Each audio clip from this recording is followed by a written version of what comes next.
this afternoon. The first case is number 24-10102, United States of America versus Mandus Charles Barrow. We will hear first from Mr. Elza. Thank you, and may it please the court, counsel. My name is Slater Elza. I work with the Underwood Law Firm in Amarillo, Texas. I was appointed to represent Mr. Barrow at trial and continuing through the appeal of this matter.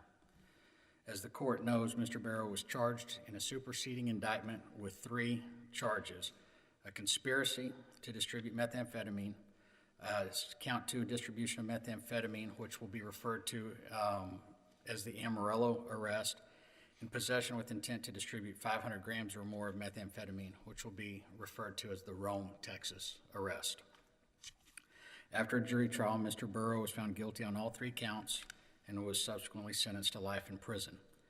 This court should reverse the trial court for 3 separate reasons. The court erred in denying Mr. Barrow's motion to suppress. 2, Mr. Barrow was denied a fair trial when the evidence of the Rome arrest was admitted to include in the trial related to the Amarillo arrest. 3, the court erred in finding that defendant Saldana's change in tactics during closing argument to argue a theory of the case that was exclusive and irreconcilable with Mr. Barrow. Again, as the court is aware, Mr. Barrow filed a motion to suppress, which was denied. We recognize and acknowledge the standard of review, which is clear error as it relates to the factual findings and de novo on the legal issues. Understand that that is an extremely high standard on the factual parts, but we believe that we are correct on those points. Importantly, and as I informed counsel before our start this morning, Mr. Barrow will concede that there was a lawful basis for the initial stop. Despite some of the concerning factual parts of that, from a legal perspective, we do not intend to pursue that, and we will focus instead on the extension of that stop. The law tells us, and is well-settled law, that after the initial inquiries in a traffic stop are complete, the legal basis for that stop expires, and without further reasonable suspicion of additional criminal activities based on articulable facts, and facts becoming the most important word. The timeline, we believe, is crucial and has been set forth and discussed in both of the briefs, or in all of the briefs, by both sides today. But importantly, from that timeline, that in less than a minute of the stop, the insurance card, well, we'll start with this. Again, as the court well knows, there was a mistake in typing in a license plate number, which came back to a different vehicle and a different vehicle with no insurance. However, in less than a minute, the officer approached the vehicle and was provided with a valid insurance card that confirmed the owner and the type of vehicle that had been pulled over.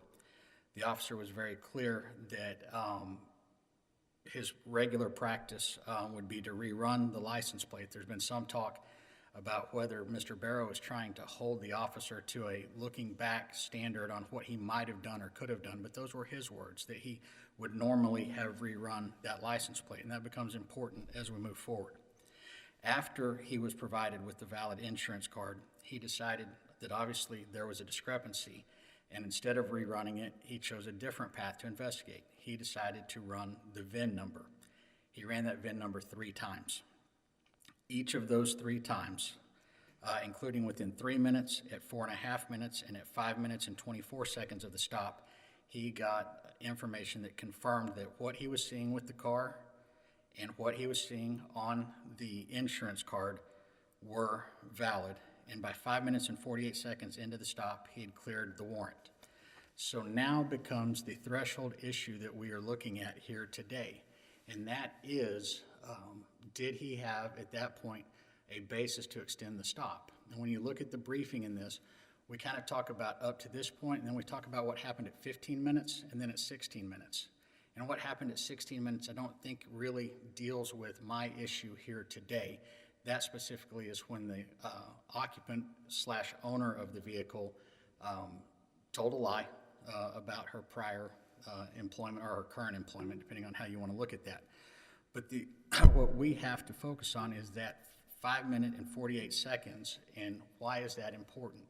That is important to Mr. Barrow and to this court because at that point in time, the officer had access to all of the information he needed to resolve that stop.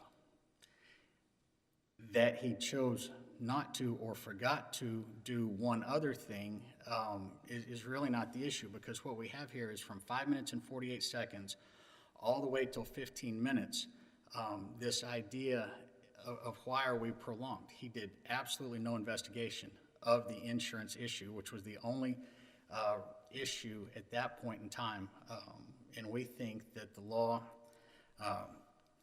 does not allow somebody to simply stop an investigation, let that time continue to run until they come across something else. During that period of time, several things do happen after the 5 minutes and 48 seconds, and those are some of the issues that we saw discussed in the trial court's order on the motion to suppress, and that we see discussed throughout the briefing of the government. We see a discussion of terrible weather, and this was about 8 days after the polar vortex started in Texas. But the court has access to the videos. You can see the videos. You see the streets. You see the roads. You see the parking lots. There is no moisture on them. You see the officers standing out and about for well over an hour. You see talk of evading, which involves about a quarter of a mile, very slow with the blinker on, turn into the closest business, which even the officer testified to as being reasonable. You have the discussion very related to that of traveling from one gas station to another gas station, but that's not what happened. What happened is they left one gas station, and it's described different ways at different times. They headed towards a gas station. Well, on some level, any way you turn, you're going to head towards a gas station. As they went over that overpass, they got down to the only business that was there and that was lighted. The short duration of the trip was... That was within the 5 minutes and 48 seconds? I'm sorry? They had the discussion about, well, when they had the discussion about why they moved from one gas station to the other, that was within the 5 minutes and 48 seconds or after the 5 minutes and 48 seconds? That was after. If I've got my timeline right, that would be after, because she was already out of the car at that point when she was talking about that. So she did not get out of the car until the 5 minute, 48 second mark? Yes, ma'am. And there was talk in the order denying the motion to suppress about the developing inconsistencies, I believe were the exact words that were used. But what we know is that what the officer was seeing and doing and working with that night is his own words were that the stories of the two jived. Jived being a word that they performed, not that they were differing. And then finally, very importantly, it was extremely important to this officer, as a former police officer in Fort Worth, that the address of Mr. Barrow was in what he thought was the stop 6. He said the roughest part of town, and that was important to him because it's a part of town with drug dealing. He later confessed under oath that he was mistaken and that the address that Mr. Barrow was living at was in fact, far to the west of the stop 6 area. So when we look at those topics and we look at in the order, the 9 through 12 that the judge referred to, those all happened after the 5 minutes and 48 seconds. And so we believe it's very important that the purpose for the stop had resolved without the development of any articulable facts. Second, I'd like to address the allegation in the government's briefing that Mr. Barrow waived his argument that the Rome evidence, or the evidence from the Rome stop, tainted the other two convictions, and that was waived. What they essentially say, if I understand, is that we should have continued to object and argued to have that evidence excluded or separated into a different trial. However, with the ruling On the suppression motion, we were told repeatedly that that issue had been resolved, and it was not to be brought up again. But more importantly, there was a conspiracy account. I had no basis to argue that it was not relevant or that it was prejudicial. I mean, it was part of the other charged count in count one. And so I'm not allowed, through my ethical obligations, to present arguments that do not, that do not have a legal or factual basis to do so. We believe that the issue was preserved and that it was, in fact, prejudicial. The government secondarily argues that there was no spillover, which cannot be true when it was, as I stated just previously, that the Rome arrest was part of the conspiracy count.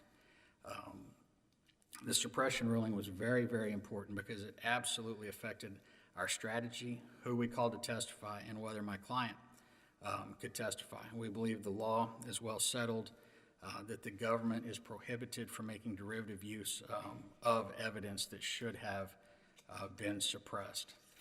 Finally, as to what we called in conformance with the trial judge, the Bruton issue, which the government has perhaps correctly identified more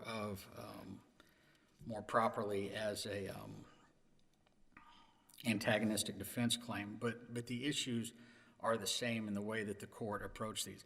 As this happened, which is important, was after the government's closing, after our closing, and then with the co-defendant's closing. At the end of that closing, everything that had been discussed with the court as we had addressed this issue moving forward suddenly changed. And Ms. Saldana, through her counsel, changed tactics and absolutely made statements that he knew that she did not know about it, but he knew that he was trafficking and that he had put her in danger. The court took this up immediately and ruled on it, which I believe is our obligation, is to make sure that there was a ruling. The government seems to take the position that we should have objected to the ruling, which again, I believe once there's a ruling, that matter is and has been resolved. But secondarily on this point, the argument of the government is that there really is not an antagonistic defense claim, which we believe is untrue for this reason. They point out that Mr. Barrow argued related to the credibility of the officers, and that she simply argued that she had no knowledge of the drugs and that those can be compatible. Except that's not what she argued. She didn't just argue that she didn't have knowledge. She argued that he was a drug dealer, that he had placed the drugs there, that he was transporting the drugs, and that he had put her in danger, much more than simply saying that she did not have knowledge that they were there. We believe this constituted a significant infringement of his constitutional rights, as we were not even able to respond to that argument because our time had passed. Thank you. Thank you, Mr. Elza. You've saved time for rebuttal. We'll hear next from Mr. Gordon on behalf of the United States.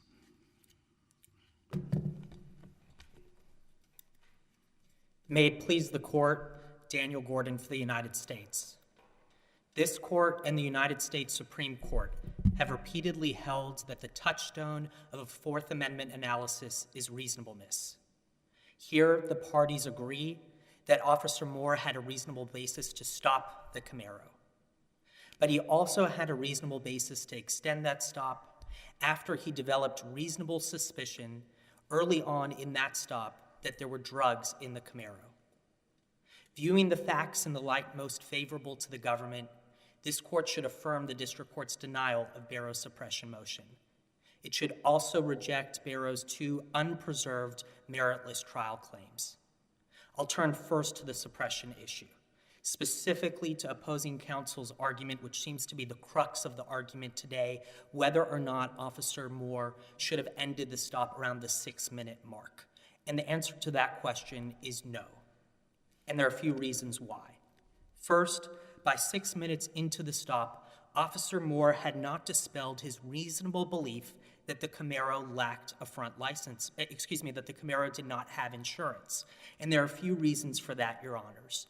First, the license plate check that he ran indicated that the license was canceled out of Fort Worth, the same place where the defendant indicated that he lived.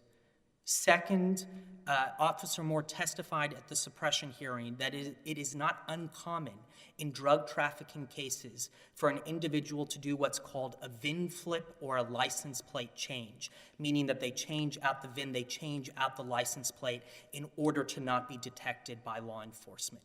So in fact, having the different results here, having the VIN check and the license plate check not match each other, that conflict heightened Officer Moore's suspicions that there may be something, that there may be criminal activity here. And that's on all fours with this court's en banc decision in United States versus De Leon Reyna, where this court found and it called it a switcheroo where the defendant changes out the license plate or changes out the VIN check, that is something that a reasonable officer with years of experience, here Officer Moore had 23 years of experience, 12 years in Fort Worth, that he may have found that suspicious that there was a potential VIN flip or a license plate change here. And because of that, Your Honors, he had a reasonable basis to continue to investigate whether or not the Camaro had insurance. But there's...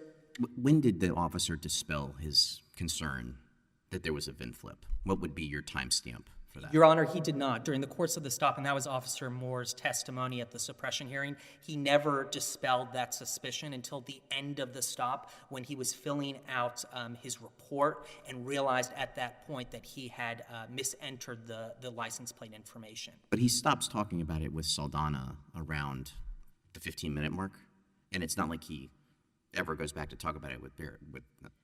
That's true, Your Honor, and there's a reason why. My second reason of why by 6 minutes Officer Moore had a legal basis to extend the stop is because by that time he had reasonable suspicion that criminal activity was afoot. He testified at the suppression hearing. Would it have been cured by him rerunning the numbers? No, it had not been cured in terms of... Could it have been cured by him just rerunning the numbers? Could the insurance issue have been cured? Sure, Your Honors. We don't dispute that the insurance issue could have been cured if he had rerun the license plate. There are other reasonable things he could have done, though. He could have spoken to the driver and to the passenger in the car. That's exactly what he did. It's not this court's role to post hoc say what the officer should have done. It's this court's role to say, was it reasonable? And here, Officer Moore testified, and again, this is at ROA 619 and 679, that within 4 minutes into the stop, he had developed reasonable suspicion aside from the insurance issue that there was criminal activity afoot. And here's the factors that he had at that point. The Camaro was driving on the day after one of the biggest snowstorms in Texas history in over 100 years. A sports car which was ill-equipped to drive from Amarillo to Fort Worth and back to Amarillo. Officer Moore testified that's around 5 hours each way in such poor weather conditions. In addition to that, when Officer Moore followed the Camaro out of the Big Z parking lot, the Camaro failed to immediately pull over, and instead it drove for another minute or so all the way to another gas station, which Officer Moore testified at the suppression hearing based on his years of experience, that when an individual drives from one gas station to another, doesn't immediately pull over when they have an opportunity to do so. And Your Honors, I would direct the court to Government's Exhibit 1 and 3, which is the body camera footage in this case, so that you can see exactly what I'm talking about. But he testified at that suppression hearing that when a car travels in that way, it raises his suspicion that maybe the car is trying to see if maybe the police officer isn't going to follow them all the way there. Also, Officer Moore, at this point, less than 6 minutes into the stop, has noticed Stephanie Saldana, the passenger's odd behavior in the stop. He testified at the suppression hearing that he found it odd that right away she's leaning over Amanda Barrow. She's not allowing him to answer any of the officer's questions. He said in all of his years of experience in conducting traffic stops that he found it very strange that the passenger of the car would sort of take control of that stop, such that the driver couldn't even answer a single question. We also have, before 6 minutes into the stop, that Officer Moore finds out that Mandis Barrow is from a high-crime area in Fort Worth, that he would know based on his years of experience. And, Your Honors, we heard from opposing counsel an argument that somehow Officer Moore made a mistake. First, based on the suppression record, there's nothing that came out at the suppression hearing to indicate that Officer Moore made a mistake when he believed that the defendant living in the Marion Street neighborhood was a high-crime neighborhood. All that opposing counsel points to is one instance in the trial record, not in the suppression record before the district court when it considered the motion to suppress. And in the trial record, we don't even have a conflict there. All we have is defense counsel asking the officer whether or not the Marion Street neighborhood and this Stop 6 area are potentially different neighborhoods, and Officer Moore says yes. But that doesn't dispute the fact that the Marion Street neighborhood Officer Moore believed to be a high-crime neighborhood. So based on all of these factors, and Officer Moore's 23 years of experience as a police officer, running thousands, he testified at the suppression hearing, running thousands of stops over those years, he had developed reasonable suspicion that criminal activity was afoot, likely that drugs were in the car by 6 minutes. So even if this court were to find that it wasn't reasonable for Officer Moore to not have rerun the license plate check, which is, it's the government's position that he did not have to do it. There is no case law that requires him to do that, and we believe he acted reasonably in investigating that insurance issue. But even if this court disagrees with us on that point, he had developed reasonable suspicion that criminal activity was afoot by that 6-minute mark. And thus he had the ability to hold the car under Terry and to continue to now investigate this new issue that had arisen of whether or not the Camaro was carrying drugs. And based on that, and then the factors that come out directly after that, the fact that soon after those 6 minutes he runs a criminal history check, he finds out that Barrow is on supervised release. He finds out that he has countless arrests for drug offenses, for evading arrest, for aggravated robbery, for gun offenses. The facts keep piling and piling up, Your Honor. But at the 6-minute mark, the key mark that opposing counsel points to, Officer Moore had a reasonable basis to extend the stop. Now, turning to Barrow's, unless the court has any further questions on the suppression issue, I'll turn to Barrow's two trial arguments. First, his spillover prejudice argument. Now, he argued today that he had no obligation, opposing counsel argued he had no obligation to object at trial in order to preserve this argument.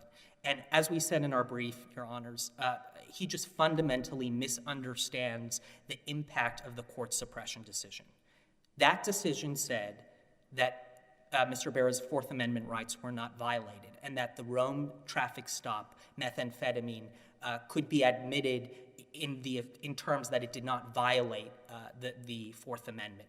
What the district court did not rule on, because Mr. Barrow and his counsel never raised this issue at trial, was whether or not there were any sort of other evidentiary issues with that evidence, namely whether the evidence was not relevant, whether it was substantially more prejudicial than probative under Rule 403.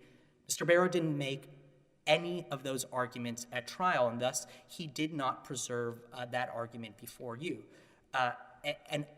So this claim is subject to plain error review, and under plain error review, it fails at every single step.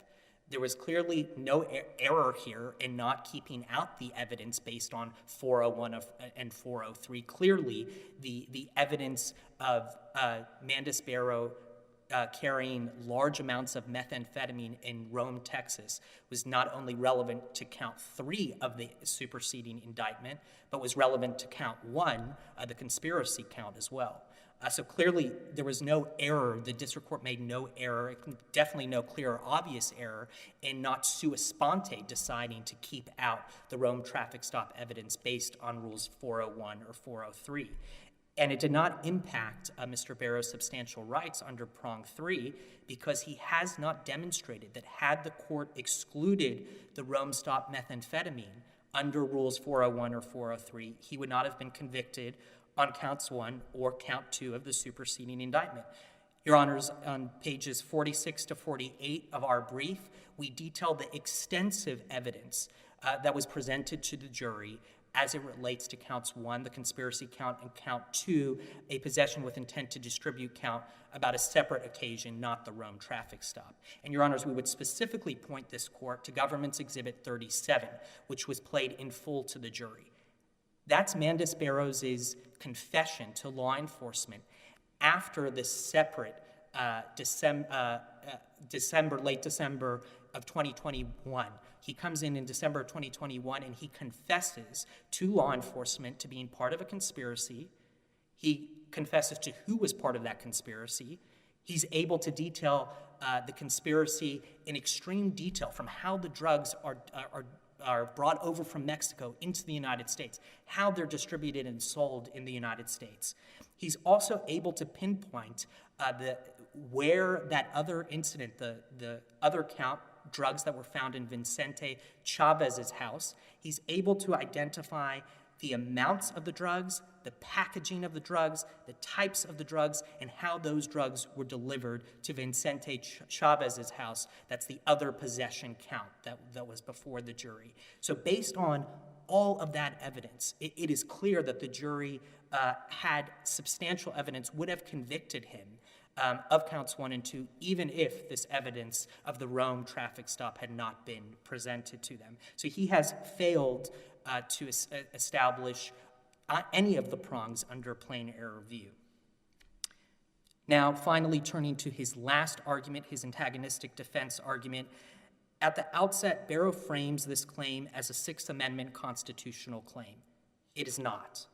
As the Supreme Court in Zafiro versus United States and this court's case law have repeatedly held, an antagonistic defense claim is a claim about whether or not the district court erred in not separating two co-defendants' trials under Federal Rule of Criminal Procedure 14. So this is a claim about Federal Rule of Criminal Procedure 14. It's not a constitutional Sixth Amendment claim. Now, under that analysis, this court, in repeated cases, including United States versus Hankton, has said that merely pointing the finger at a co-defendant does not rise to the level of an antagonistic defense claim. Here at closing argument, what you have was finger pointing, and opposing counsel's brief basically acknowledges that. It was Ms. Saldana's counsel standing up, the co-defendant's counsel, and saying that it was Mr. Barrow who knew about the drugs in the car, in the Camaro, during the Rome traffic stop. It was Mr. Barrow who placed them there, and that she had no idea about that. That's finger pointing, Your Honors, and that does not rise to the level of an antagonistic defense. The court could conclude its analysis there. But even if this court were to go further, the Supreme Court in Zafiro and this court in multiple opinions has stated that in order to be considered an antagonistic defense, it has to be antagonistic to the point of irreconcilable, where those two defenses could not occur together. And here, these two defenses could be reconciled with one another. The jury could have believed both Mr. Barrow's defense and Ms. Saldana's defense. Her defense was she didn't know anything about the Rome traffic methamphetamine, that Mr. Barrow is the one who knew about that.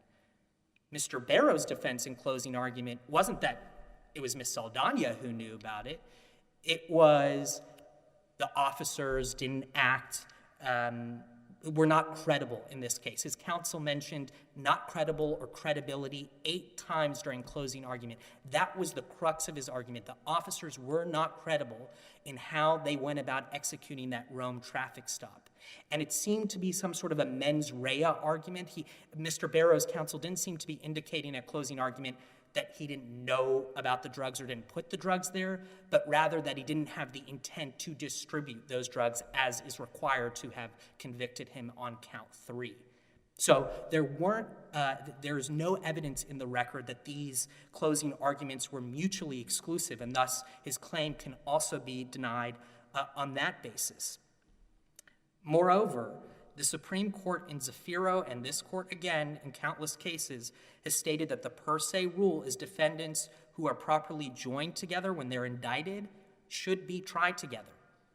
And the Supreme Court in Zafiro noted that the way that you can avoid any sort of undue prejudice to a defendant by having his co-defendant present a mutually antagonistic defense is by jury instructions. Jury instructions that tell the jury to consider the counts against each defendant separately, to weigh the evidence against each defendant separately, an instruction that attorneys' arguments are not evidence and that they can't be considered as evidence. Those exact instructions, which this court in Daniels, this court in Matthews, this court in Mann has said cures any sort of potential prejudice to a defendant by a potential antagonistic defense. Those instructions were given here at ROA 483 and 493. So even if this court were to find that there was some sort of antagonistic defense issue here, which, Your Honors, for all the reasons I've just explained and the reasons contained in our brief, we don't believe there are, the jury instructions here cured any sort of prejudice under Federal Rule of Procedure 14, any sort of prejudice that Mr. Barrow may have had. Unless the court has any further questions, we would ask this court to affirm. Excellent. Thank you, counsel. Mr. Elza, you've saved 5 minutes for rebuttal. Very briefly, and unless there are questions, I don't suspect we'll be anywhere near that 5 minutes. What is still out there is this idea of what happens at 6 minutes. You heard, again, that he had not reconciled the insurance issue at that point, but he chose a way to further investigate that, which confirmed what he was seeing, what was on the insurance card, the VIN 3 times. That was all resolved. That he chooses not to further investigate that is not a basis for prolonging this and questioning and continuing to ask questions to develop reasonable suspicion at 15 and 16 minutes, as we see laid out in the brief and what we heard from here again today. Again, there was some mention or reference to the fact that it's not our job or this court's job to look back and grade the paper of a cop or a peace officer as to what was reasonable. Again, we use his words, not ours.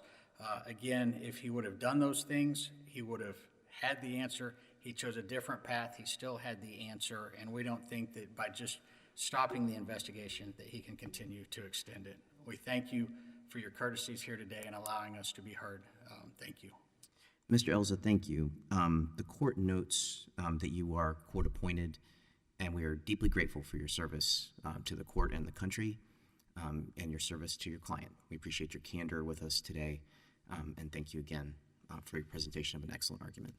With that, the case is submitted, and we will call the next case, which is case number 24.